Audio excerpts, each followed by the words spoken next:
હર હર મહાદેવ મિત્રો, તો અમે આજે પણ આવી ગયા છીએ ચકલાઓ માટેની ચણ ભરવા માટે। તો આપ જોઈ શકો છો કે ચોમાસાની હિસાબે અહીં ખડ વધારે થઈ ગયું છે, કે અમારે થોડુંક સાફ સફાઈ આજે કરવી પડશે।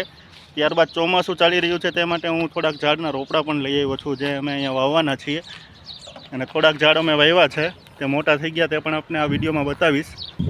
તો મિત્રો, અમે અહીં ઉમરો વાવ્યો છે, જે આપ જોઈ શકો છો। તેની સેફટી માટે પિંજરું રાખેલું છે, અને ઉમરાનું ઝાડ મોટું પણ થઈ ગયું છે થોડું।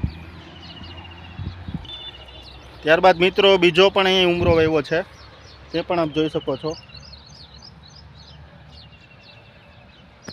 થોડા કરેણના છોડવા છે, તે પણ અમે અહીંયા વાવશું, કારણ કે કરેણના છોડવા એટલા માટે વાવવા છે કે અહીં નાની એવી કાળી ચકલી આવે છે, જે આ કરેણના ફૂલ પીળા કલરના આવે છે, તેનો રસ ચૂસીને પીતી હોય છે। તેની માટે અમે આ રોપ વાવી રહ્યા છીએ। તો હર હર મહાદેવ મિત્રો।